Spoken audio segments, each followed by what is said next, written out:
안녕하세요. 오늘도 사연살롱을 찾아주셔서 감사합니다. 못난 남편을 믿고 힘들어도 참고 또 참으며 몇 년간 결혼 생활을 유지했다가 이혼한 아줌마예요. 제 인생에는 유독 힘든 일만 있었던 것 같아요. 오죽하면 암투병 중인 친정엄마와 저희 딸, 이렇게 여자 셋이 함께 사는 지금이 제 인생에서 가장 평온한 순간일까요? 뭐하러 그 시간들을 버텼는지 지금 생각하면 이해가 안 가요. 하지만 저에겐 짬이 없었어요. 결혼 초반엔 미친 시모에게 일방적으로 시집살이 당하느라 정신 없었고요. 시부가 하던 사업이 크게 꼬꾸라지면서 시댁 집안 자체가 망해버려서 아주 미치겠더라고요. 대학 강사하던 남편은 갑자기 사업을 하겠다며 밖으로만 돌았고요. 제게 생활비 한 푼 제대로 갖다 주지 않았죠.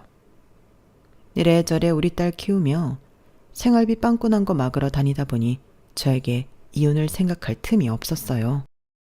결국 우리 친정엄마가 암에 걸리니 그제서야 정신이 번쩍 들었죠. 힘든 상황 속에서도 날 애지중지 길러준 내 엄마가 시한부 판정을 받으니 시댁 그 버러지 것들이 눈에 뵈지 않았어요. 역시 내 엄마가 최고라는 생각밖에 들지 않았죠. 제가 아직 젊은 나이인데 정말 많은 일들이 있었죠. 제 사연을 끝까지 들어보시면 아마 기함을 토하실 거예요. 더불어 여러분 자신의 인생이 비교적으로 평탄한 삶이었다고 느끼실지도 모르겠네요. 저희 엄마한테도 충격받으실까봐 제게 있었던 일들을 100% 다 말씀드리지 못해서 좀 답답했어요. 어디 하소연할 곳을 찾고 있었는데 사연살롱이 눈에 띄더라고요. 그 후로 구독해서 쭉 함께하게 됐는데 이제 제 이야기를 좀 풀어보려 합니다. 속 시원히 풀어내고 산뜻한 마음으로 새 출발하려고요.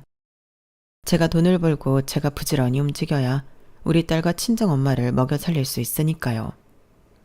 다행히 요즘 하는 돈가스 장사가 나름 잘 되고 있어서 기운이 좀 나네요. 하도 바쁘니까 걱정할 시간, 우울해할 시간도 전혀 없고요. 역시 사람은 몸을 움직여야 하나 봅니다. 바쁨이 최고의 우울증 치료제인 것 같아요. 전 어렸을 때도 늘 바삐 움직였어요.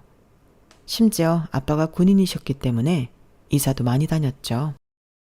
38선에서 멀지 않은 곳에서 살아보기도 해서 어렸을 적 논밭에 뿌려진 삐라를 주워 경찰서에 가면 연필 한 다스를 받기도 했어요.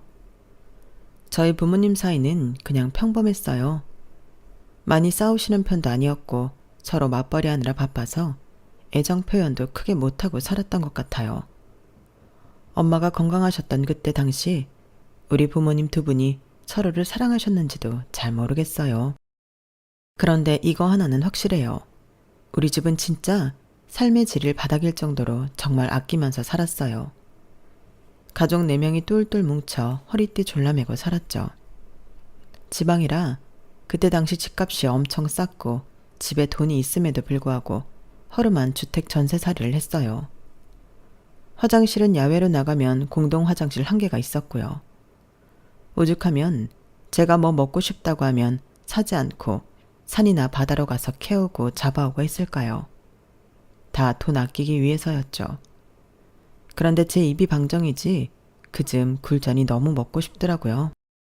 엄마가 아주 가끔 갯벌에 나가서 굴을 캐오곤 하면 계란물 묻혀 굴전을 해주시곤 했거든요. 엄마, 저 굴전이 너무 먹고 싶어요. 미애도 나한테 굴전 먹고 싶다고 난린데. 엄마, 또 뻘에 나가 굴 좀 캐오면 안 돼요? 그래, 사랑하는 우리 딸내미들이 먹고 싶다면 엄마가 뭐든지 해주지. 마침 엄마 식당 일 쉬는 주말에 동네 아줌마들이랑 굴 캐러 가기로 했어. 주말에 꼭 해줄게. 엄마의 동네 친구들 3-4명과 함께 가셨죠. 몇 시간 지나지 않아 일행인 한 아줌마로부터 전화가 왔어요. 엄청나게 다급한 목소리였죠. 미정아, 네 엄마가 안개 속에서 길을 잃어서 경찰 부르고 구조대 부르고 난리 났어. 가까스로 몇 시간 만에 찾아서 병원으로 긴급 이송됐으니 얼른 너희 아빠랑 다 같이 병원으로 오려무나. 엄마 상황이 좀 심각해. 심각한 게 어느 정도로 안 좋은 상태인지 알 수 없었지만 혹시라도 엄마가 죽어버렸을까봐 너무 겁이 났어요. 아빠와 여동생과 함께 병원으로 다급히 갔는데 다행히 엄마는 숨이 붙어 있었어요. 하지만 바닷속에 빠졌던 터라 뇌를 많이 다쳐서 거의 식물인간 상태였어요. 몇 달 후 병원에서도 더 이상 해줄 게 없다고 하여 엄마를 집으로 모셨어요. 더 이상 우리 자매를 안아줄 수도 밥을 차려줄 수도 없는 엄마였지만 저희 자매에겐 너무나 소중했어요. 엄마가 돌아가시지 않고 집에 누워 계시다는 것만으로도 감사했어요. 하지만 아빠한텐 아니었나 봐요. 물론 처음에는 엄마가 좋아하던 꽃을 사서 몇 번 머리맡 꽃병에 꽂아두기도 하더군요. 퇴근 후 엄마 병간호를 정성스레 해주기도 했고요. 하지만 엄마가 식물인간인 채로 누워있는 날이 장기화되자 아빠의 태도는 점점 변해갔어요. 비단 엄마한테뿐 아니라 저희 자매에게도 냉랭해졌어요. 저와 여동생은 초등학생임에도 불구하고 모든 일을 알아서 해야 했어요. 그나마 다행인 것은 아빠가 생활비 하려며 돈은 주셨으니 밥도 해먹고 학용품도 사며 살 수 있었죠. 아빠로부터의 따뜻한 양육은 기대할 수 없었어요. 원래도 군인이라 무뚝뚝한 아빠였지만 뭔가 아빠의 관심이 다른 사람에게로 향한 걸 느낄 수 있었어요. 사실 아빠가 동네 꽃집에 자주 가 있으면서 꽃집 아가씨랑 얘기하는 걸 목격하기도 했어요. 사고로 누워있는 엄마를 위해 꽃을 사러 다니다가 꽃집 아가씨랑 정분이 난 모양이었어요. 그런데 그 모습을 보고도 전 아무런 감정이 들지 않았어요. 아빠에 대한 애정이 그만큼 없었나 봐요. 그냥 저렇게 식물인간이 되어 누워있는 엄마만 불쌍할 따름이었죠. 뭔가 씁쓸한 마음이 들 때면 엄마에게로 가서 귀에 대고 여러 말을 해드렸어요. 제가 할 수 있는 최대한 따뜻한 말, 응원의 말들이었죠. 엄마, 지금은 누워있지만 난 엄마가 언젠간 깨어나서 나랑 미애를 꼭 깨어나 줄 걸 믿어. 엄마는 강하고 따뜻한 사람이었으니 반드시 이겨낼 수 있을 거야. 내가 엄마 욕창 안 생기게 몸도 많이 움직여주고 깨끗하게 닦아주고 다 할 테니 꼭 깨어만 나세요. 내가 커서 효도하는 거 보셔야죠. 응? 엄마, 너무 사랑해. 엄마가 식물인간인 채로 누워있던 것도 어느덧 3년이란 시간이 흐르고 친척들이며 동네 사람들 모두 그만 엄마를 포기하라고 했어요. 아빠는 그마저도 관심도 없는 듯 했고요. 하지만 우리 자매는 엄마를 포기할 수 없었어요. 엄마의 숨이 다하는 그날까지 옆에서 지켜내고 싶었죠. 우리의 진심이 엄마에게 닿아서일까요? 엄마는 3년 정도 되었을 때 갑자기 몸을 꿈틀하고 움직이면서 식물인간에서 깨어나게 되었어요. 기적과도 같은 일이었죠. 구급차를 타고 얼른 병원에 모시고 가서 좀 더 확연히 깨어날 수 있도록 했어요. 그렇게 몇 달이 지나고 엄마는 식물인간 상태에서 완전히 깨어날 수 있었어요. 정신적으로 말이죠. 물론 신체적인 움직임은 뒤늦게 아주 천천히 괜찮아졌어요. 정말 소름 끼치도록 신기했던 건 지난 3년의 기간 동안 엄마가 다 들을 수 있었다는 거예요.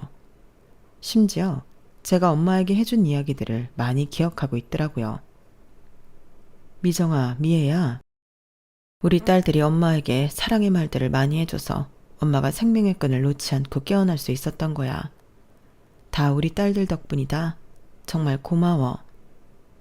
엄마가 식물인간에서 깨어난 것에 너무도 감사하고 축하하던 자리에서 아빠는 멀찌감치 뒤에 서서 떨떠름한 표정을 짓고 있더군요.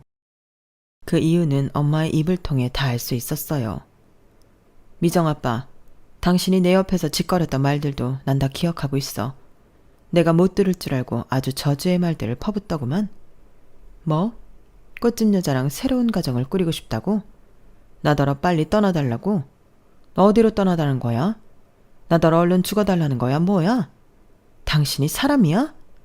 애 둘 낳고 구두쇠 남편 잘못 만나 1,000원짜리도 벌벌 떨면서 쓰지도 못하고 허리띠 졸라매고 살아준 조강지처를 안쓰러워는 못할 망정.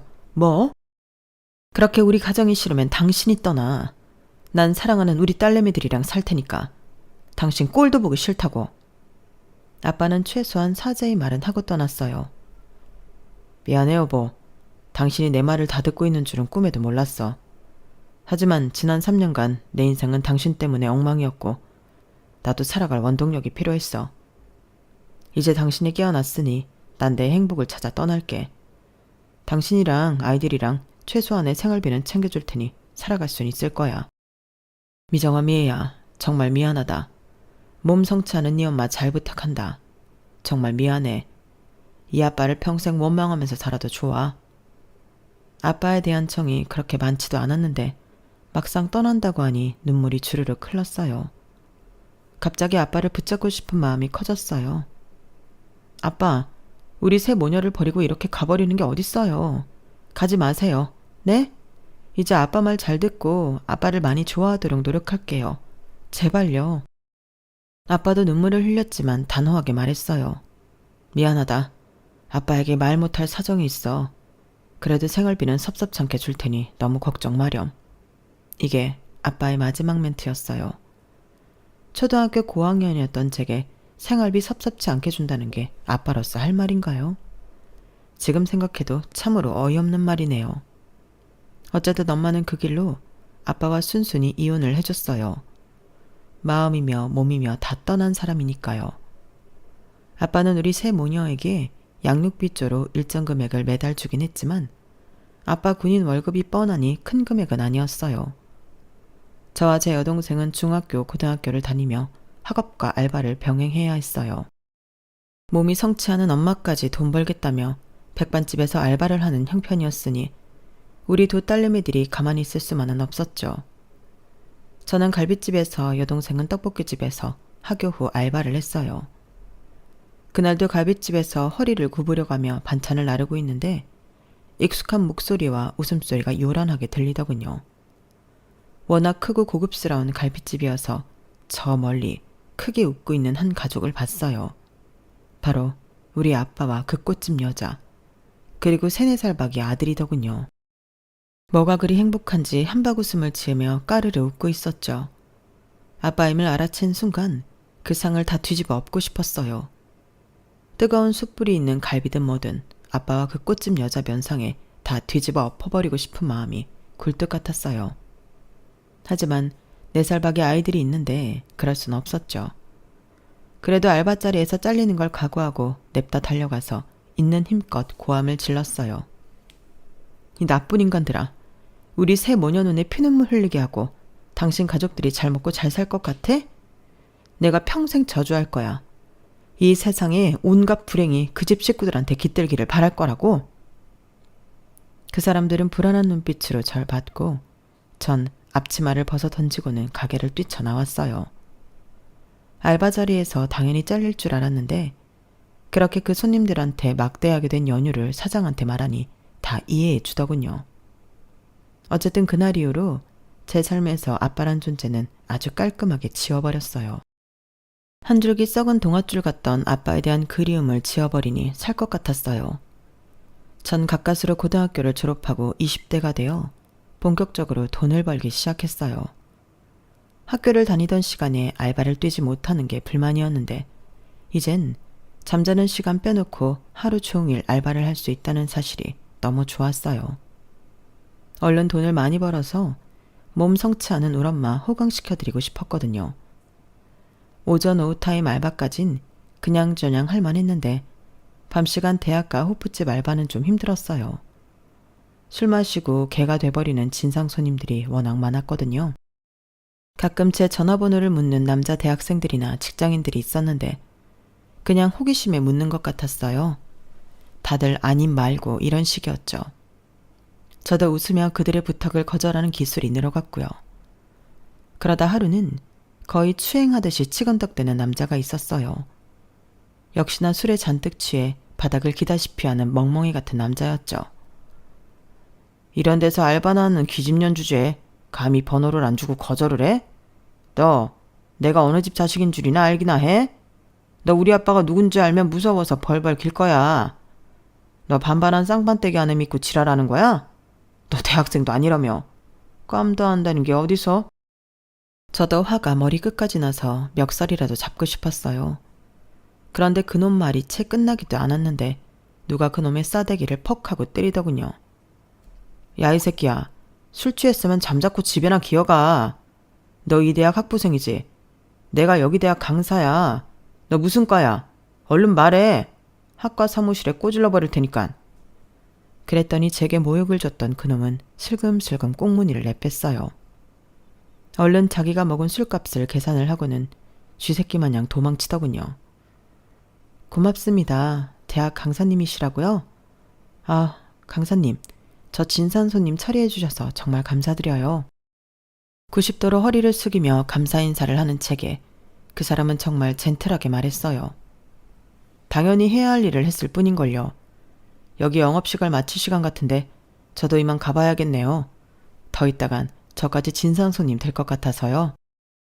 지금까지 아무에게도 제 사적인 연락처를 알려준 적이 없었는데 뭐라도 보답을 해야 할 것 같아서 제 이름과 전화번호를 얼른 메모지에 써서 내밀었어요. 그걸 받자 남자의 입이 귀에 걸리더군요. 아이고, 번호까지 주시고 정말 감사합니다. 제가 연락 꼭 드릴게요. 고맙습니다. 주먹코에 동그란 눈이 순둥순둥해 보이고 인상이 참 좋았어요. 제가 어려움에 처했을 때 절 구해줬기에 첫인상이 더 좋았는지도 모르겠어요. 그는 그 다음날 아침 일찍부터 제게 연락을 해왔고 우린 너무 쉽게 가까워질 수 있었어요. 저와는 10살 가까이 차이가 나서 전 20대 초반, 그는 30대 중후반이었지만 나이 차이 따위 중요하지 않았어요. 연애해보신 분들 다 아실 거예요. 특히 초반에 꽁깍지가 한 100겹 1000겹은 씌워지잖아요. 그냥 남친의 모든 게 다 좋았어요. 제 첫 남친이자 첫사랑이었으니까요. 남친의 이름은 하준석이었고 역사학 쪽으로 박사학위까지 취득 후 대학에서 시간 강사를 하고 있었어요. 외동이라고 했고 본인 말로는 아빠가 사업을 하고 있어서 집안이 부유하다고 하더군요. 전 그래서 시급이 짜다는 강사를 하고 있나 보다 라고 생각했어요. 그는 늘 자신만만했어요. 우리 아빠가 사업으로 자수성가해서 100억대 부자인데 내가 교수들 똥구멍 핥아가면서까지 싸바싸바해서 꼭 정교수 될 필요도 없어. 대학 교수들 보니까 월급도 그리 크지 않던데 뭘. 그래서 적당히 여유 시간 많은 강사 일이 많은 것 같아. 난 우리 아빠가 교수들보다 훨씬 많이 번다고. 지금 생각해보면 남친의 허세가 하늘을 찔렀지만 그땐 그 사람의 집안이 좋다는 것도 크나큰 장점으로 느껴졌어요. 나중에 결혼 생활하면서 깨달았죠. 시댁 돈은 실제로 받기 전까진 절대 남편 돈도 내 돈도 아니라는 것을 말이죠. 어쨌든 나이가 많았던 남편은 제 반반한 얼굴과 170의 큰 키 등 외적인 조건을 마음에 들어하며 어서 빨리 결혼하기를 바랬어요. 그러면서도 제가 알바를 전전하는 게 마음에 걸렸던지 중소기업이라도 취직하는 게 어떠냐고 하더군요. 저도 사무실 책상에 앉아서 편하게 일하고 싶은 마음도 있었기에 몇 가지 자격증을 따서 소기업 취업에 성공했어요. 물론 고졸이었기에 엄청나게 낮은 연봉에 만족해야 했어요. 사무실에 온갖 허드렛 일 다 하는 총무직이었는데 사장님 개인 화장실 청소까지 다 했어요. 그래도 감사하는 마음으로 제게 주어진 총무직뿐만이 아니라 회사 전반적인 업무에 관심을 가졌어요. 남이 하기 싫어하는 일까지 도맡아 하려고 노력했고요. 그렇게 몇 달을 일했더니 맨 처음엔 고졸이라고 은근히 무시하던 직원들이 다들 절 인정해줬어요. 사장님께서도 직원 잘 뽑았다고 항상 칭찬해줬어요. 6개월 정도 지나 회사에 완벽 적응하자 남친은 바로 결혼을 밀어붙였어요. 본인 부모님께도 제 존재에 대해 말씀드렸다고 하더군요. 미정아, 이제 진짜 우리 결혼할 일만 남았다. 내가 나이가 있으니 우리 엄마 아빠도 결혼 반대 안 하시고 우리 미정이를 정말 아껴주실 거야. 성품과 인성이 아주 좋으신 분들이거든. 사회적으로 성공해서 지위가 있으신 분들이니 매너가 세련될 수밖에 없지 뭐. 남친으로부터 그렇게 말을 들으니 조금은 안심이 됐어요. 그런데 바로 이튿날 제가 다니던 사무실에 난리가 났더군요. 웬 아침부터 아줌마가 제 이름을 외치며 온갖 쌍욕을 늘어놓고 있었어요. 이 미친년 어딨어? 김미정인지 구미호인지 어딨냐고? 아유, 내 끔찍하던 아들을 꼬셔서 우리 집 재산 다 빼내려고 작정을 했구나. 우리 집 재산이 100억이 넘어가는데 거지년이 우리 집에 며느리로 들어오려고 해? 우리 집이 얼마나 뼈대 있는 가문인데 내 인연 잡히기만 해봐라. 멀리서 본 아줌마의 면상에 남친의 코와 똑같은 주먹코가 붙어있길래 남친의 엄마임을 직감했어요. 전 얼른 유리문 넘어 사무실로 뛰어들어가 그 아줌마를 제지하려 했지만 다 지켜보고 있던 사장님이 제 앞을 막아서더군요. 미정씨, 가만히 있어. 내가 누구보다 미정씨 인품을 잘 알고 있는데 웬 지랄 맞은 아줌마가 와서 아침부터 깽판을 부리는구만. 내가 바로 경찰 부를 테니 그냥 사장실에 숨어 들어가 있어. 상황 정리되면 나오라고. 전 사장님의 배려로 그 사건에 연루되지 않을 수 있었고 출동한 경찰이 와서 남친 엄마를 잡아갔어요. 전 당연히 참고인으로서 경찰에 가봐야 했지만 경찰에 의해 연행된 남친 엄마는 깨갱하고 풀이 죽어있더군요. 네가 김미정이니? 여기 경찰 선생님들께 말씀 잘 드려서 나 좀 얼른 풀려나게 해줘. 내가 뭐 잘못했다고 경찰서까지 끌려와 있는지 모르겠네 그려. 그 후로 남친과 남친 아빠까지 놀래서 달려왔길래 일단 제가 경찰한테 말 잘해서 풀려나게 했어요. 경찰서에서 나오자마자 절 아래 위로 죽일 듯이 노려보는 건 마찬가지였지만 일단 그렇게 무마되었죠. 전 남친에게 이별을 고했지만 남친은 눈물 콧물 다 흘리며 매달렸어요. 미정아, 나 너 없으면 안 돼. 나 진짜 미치는 걸 보려고 그래? 자기 닮은 아기 낳을 거야. 당신이 날 쳐버려도 난 지구 끝까지 쫓아갈 거라고. 정말 남친은 지구 끝까지 쫓아올 기세였어요. 정말 스토커가 따로 없었죠. 그래도 제가 목석처럼 변화가 없자 남친은 우리 가족을 공략하기 시작했어요. 우리 집에 들어와 엄마와 여동생과 서스럼 없이 한 식구처럼 지내더군요. 뭐야? 우리 집에 또 와 있는 거야? 자기 대학 강의 없어? 강사가 공부하느라 바빠야 하는 거 아니야? 얼른 집에 가. 또 자기 엄마가 여기까지 찾아와서 난리치면 어떡해. 제가 야멸차게 남친에게 말했더니 이미 남친과 정이 든 저희 엄마가 더 난리였어요. 아, 얘 미정아. 하서방이 널 엄마라 사랑하는데 남자 마음을 그렇게 못 받아주니. 너도 참 매정하다 얘. 하서방이 우리 집 대청소 다 해주고 소갈비찜까지 해줬어. 집안 좋고 요리까지 잘하고 복스럽게 생긴 남자가 어디 흔하겠니? 얼른 다시 잘해봐. 엄마 소원이야. 어? 그렇게 사랑하고 아끼는 우리 엄마의 소원이라는데 제가 못 들어드릴 이유가 없었어요. 지랄 맞은 시모가 겁이 나긴 했지만 착한 남친 하나만 믿고 다시금 결혼을 결심했어요. 그때 그 결심에 대해 결혼 생활 내내 저와 친정엄마 둘 다 땅이 꺼지도록 후회할 줄은 미처 몰랐죠. 저도 어렸고 남편의 시간 강사 월급만으로는 살림이 힘들었기에 결혼 후 시댁 합가가 당연한 줄 알았어요. 사업하시는 시부 덕분에 시댁은 넉넉한 형편이었고 방이 5개나 있었기에 큰 불편 없이 살 수 있을 거라 생각했죠. 15평 우리 친정에 비해 90평짜리 시댁 아파트는 정말 대궐 같았어요.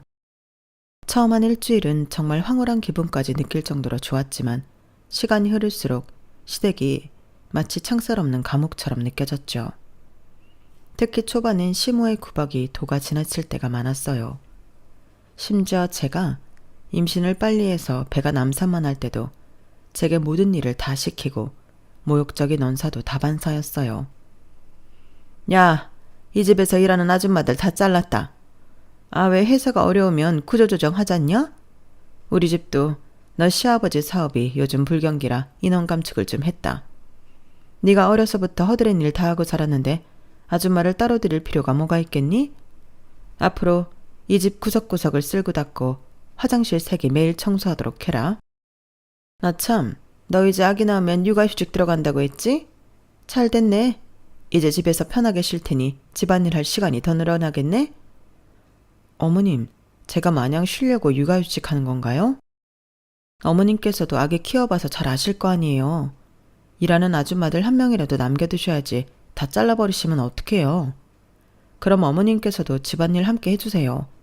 저 혼자 90평 살림살이 다 못해요. 아기라도 봐주실 건가요? 야, 난 너같이 천박한 집안 출신 아니다. 곱게 자라서 부잣집에 시집와서 물 한 방울 안 튀기고 살아온 나한테 뭐? 아기를 키우라고? 나보고 똥기저귀 갈고 뭐 그런 거 하라는 얘기냐? 난 못한다. 안 해.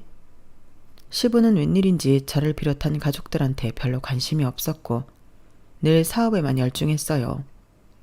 하필이면 제가 결혼할 즈음 사업이 내리막길을 걷기 시작했거든요.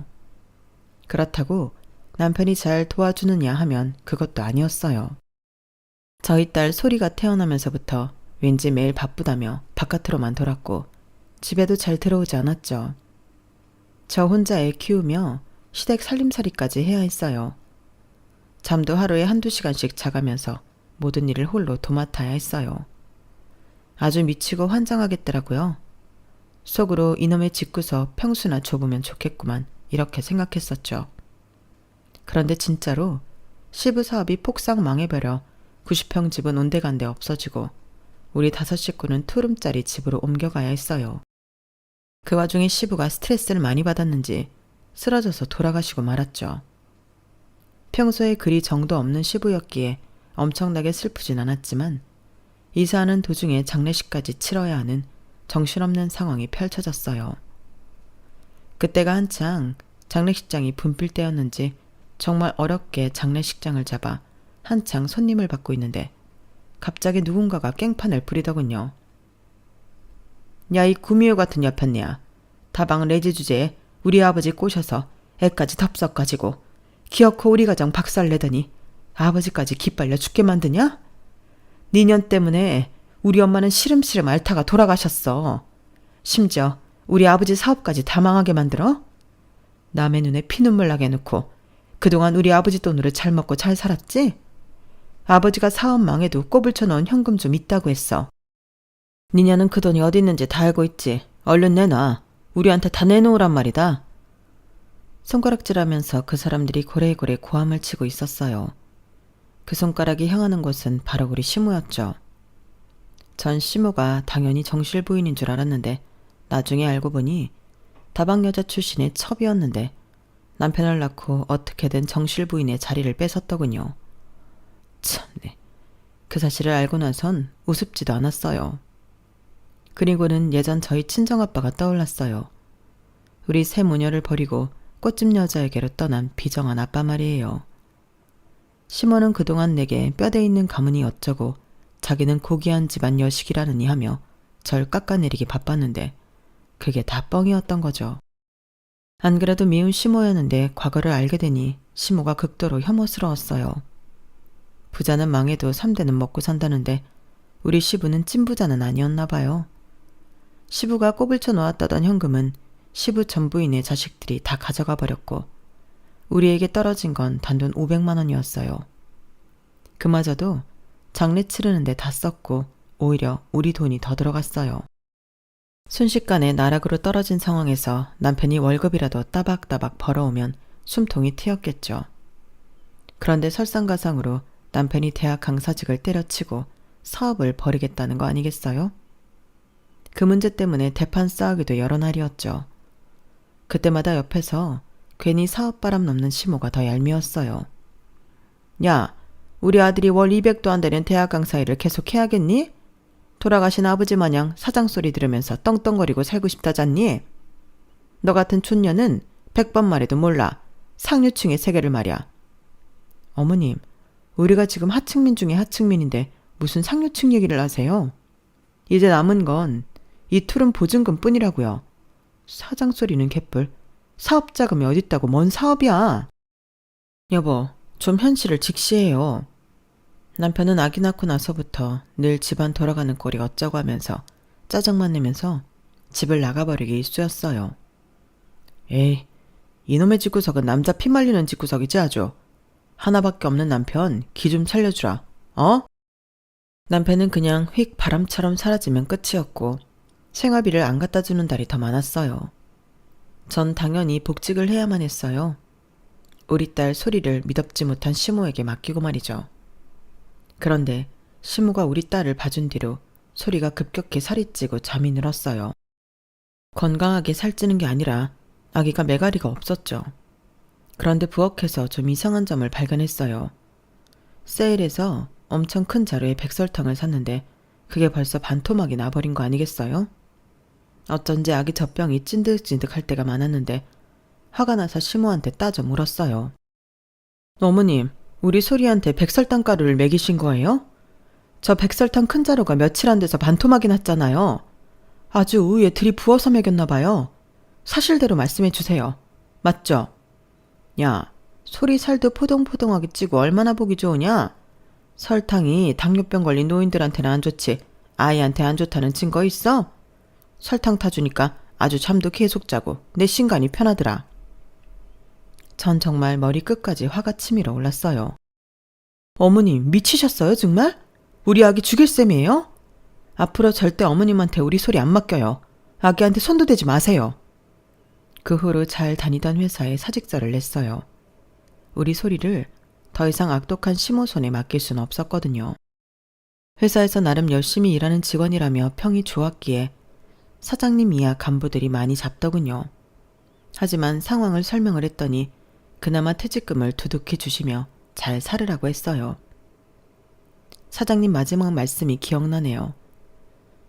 미정씨, 무소의 뿔처럼 혼자 가는 것도 좋다고 봐. 굳이 결혼이란 제도에 얽매여 살 필요는 없다고. 사장님 말씀대로 그때 결혼을 때려쳤어야 했는데 저의 이혼 결정은 한참 늦어졌죠. 전 집에서 할 수 있는 일을 찾아서 해야 했어요. 제가 요리는 자신 있었기에 집에서 돈가스를 만들어 홍보하고 배달 전문으로 판매했어요. 요즘엔 배달 앱이 잘 돼 있어서 홍보만 잘하면 알아서 주문이 곧잘 들어왔어요. 푸짐하고 저렴하게 게다가 맛도 좋고 빛깔 좋게 만드니 매출이 꽤 있었어요. 이제서야 숨통 좀 트였다 싶었는데 여동생으로부터 한 통의 전화를 받고는 하늘이 무너지는 것 같았죠. 언니, 고생만 한 우리 엄마가 암이래. 위암 2기래. 우리 엄마 죽으면 어떡하지? 나 너무 무서워. 큰언니로서 여동생을 달래줬지만 저도 무서워서 사지가 벌벌 떨렸어요. 엄마를 이대로 잃을 수만은 없었죠. 일을 조금은 줄이고 엄마 간병하는 데 올인했어요. 우리 소리를 아기띠로 안고 암병원을 숱하게 다녔네요. 그런데 그 와중에 남편이 한다는 소리가 아주 가관이었어요. 내 머리를 망치로 꽝 하고 치는 기분이었죠. 소리 엄마, 장모님 암 보험금 타셨겠네? 옛날 젊은 시절에 친구 권유로 보험 들어놨다고 하지 않았어? 아, 식물인간 됐을 때도 보험금 좀 받았다고 했잖아. 옛날 보험이 보장도 좋고 지급도 꽤 세지 아마? 그 보험금 내 사업에 투자하면 단기간에 딱 3배로 불려드릴 자신 있는데 내 제안 어때? 장모님한테 한번 여쭤나 봐야겠다. 뭐? 아니 그렇게 확실한 사업을 하는 위인이 집에 코딱지만한 생활비 한 번을 제대로 못 갖다 주냐? 지금 암으로 고통받고 있는 장모님한테 그게 할 소리냐고. 당신 인간 맞아? 무슨 소시오패스 아니야? 우리 소리가 당신 닮을까봐 무섭기까지 하다. 이대로는 더 이상 못 살아. 이 집안의 노예며 호구짓 그만할 거야. 우리 이혼하자고. 어쩐 일인지 남편은 순순히 이혼하자고 하더군요. 제가 살고 있던 투룸이 반전세였는데 그 보증금을 위자료째로 주겠다고 했어요. 대신 양육비에 대해서는 말끝을 흐렸어요. 보나마나 사업이 잘 안 되고 있는 것 같기에 애초에 양육비를 기대하지도 않았고 제대로 주지도 않더군요. 전쟁터 같은 투룸에서 시모와 남편이 나가고 친정엄마가 들어오시니 평화가 찾아왔어요. 물론 시모가 순순히 곱게 나가주진 않더군요. 더러운 성격과 걸레 모른 입은 여전했죠. 야, 네가 이제 나랑 남남인데 왜 우리 남편 돈으로 해준 투룸 보증금 2천만 원을 네 몫으로 줘야 하냐? 네 년이 끝까지 꽃 빼먹고 비슷한 짓을 하는구나. 망할 년, 독한 년. 어머님, 아니 할매요. 이제 내 시어머니도 아니니까 그냥 할매라고 할게요. 그럼 내가 이 집안에 시집와서 90평대 아파트서부터 집안이란 거 다 돈으로 환산해서 쳐줘요. 그럼 이 투룸 내놓을 테니 그럴 돈이나 있어? 이제 할매보다 내가 돈 더 많으니 조용히 하쇼. 그동안 같이 살면서 참 더러웠수다. 다시 만나지 맙시다. 시모는 분을 이기지 못하고 부들부들 떨면서 집을 나가더군요. 아주 통쾌했죠. 우리 친정엄마는 몸이 성치 않았지만 그래도 누가 뭐래도 엄마가 최고였어요. 친정엄마 옆에 소리와 제가 나란히 누워 자는데 셋 다 하도 제잘되면서 옛날 이야기하느라 밤이 깊어가는 줄도 모르고 깔깔댔죠. 행복하게 지내서인지 엄마의 암 경과도 꽤 좋아졌어요. 역시 웃으며 마음 편히 사는 게 최고인 것 같아요. 이혼한 지 1년쯤 지났을까? 집에서 하던 돈가스 사업이 날개도 친 듯 잘 되어 아예 매장을 내게 되었어요. 뒤에 조그마한 살림집이 붙어있는 특이한 가게였는데 엄마와 소리를 돌보면서 장사를 할 수 있겠다 싶어 이사를 결심했어요. 이삿짐을 싸려고 남편 방이었던 곳에 묵혀둔 서랍을 치우는데 서랍 맨 아래 웬 통장이 있더군요. 무심코 열어봤는데 잔액이 무려 30억이었어요. 내가 잘못 봤나 싶어 눈을 씻고 다시 봐도 여전히 30억의 잔액이 있었어요. 생전 듣도 보도 못한 액수였죠. 30억? 도대체 이게 무슨 돈이지? 남편 명의의 그 통장 뒤엔 주소가 하나 적혀 있었어요. 마음 같아선 당장 그 통장을 들고 주소지로 달려가고 싶었으나 일단 상황 파악을 위해 사람을 고용했어요. 아주 유명한 사설탐정이었죠. 몇 주 그 사설탐정의 브리핑을 통해 모든 사건의 전말을 알게 되었어요. 충분한 증거 자료를 확보한 뒤 통장에 찍힌 주소지로 찾아갔어요. 남편이 얼마나 거지 같은 인간인지 사설탐정을 통해 들었기 때문에 아주 의기양양하게 들이닥쳤죠. 그런데 벨소리에 놀라서 나온 아이들을 봤는데 너무 소름이 끼쳤어요. 시모로부터 물려받은 그 주먹코와 똑같은 코에 쌍둥이 아이들이 몰려나왔죠. 우리 아빠 찾아왔어요? 우리 아빠는 손님이 많이 와. 그치? 인기가 엄청 많나 봐. 너희들 몇 살이니? 너희들 아빠 이름이 뭐야? 아빠 성함 알아? 우리요? 5살이요. 아빠 이름은 하준석이요. 배신감에 치가 떨렸어요. 우리 소리가 5살인데 심지어 소리와 동갑인 배다른 자식들이 존재했다니 분노가 차올랐죠. 뒤이어 남편이 빼꼼히 모습을 드러냈어요. 전 그 인간 이하의 말종에게 서류를 뿌리며 소리쳤어요. 야, 이 새끼야. 우리 소리랑 동갑인 다른 자식들이 있었냐? 그동안 두 집 살림하느라 힘들었겠다. 능력도 없는 사기꾼 주제. 참네. 이 서류들이 다 뭔 줄이나 알아? 내가 사람 시켜서 네 뒤를 다 캐봤지. 실체도 없는 곳에 투자하라고 투자자들 꼬셔서 돈도 많이 꼬불 쳐놨더라. 30억? 너 내가 경찰한테 신고했으니 딱 기다려. 이 자리에서 바로 감옥으로 직항하게 만들어줄 거야. 남편은 아연실색하여 무릎 꿇고 빌었어요. 제발 지금 다 성공해가고 있는데 이 프로젝트 망치지 말아줘.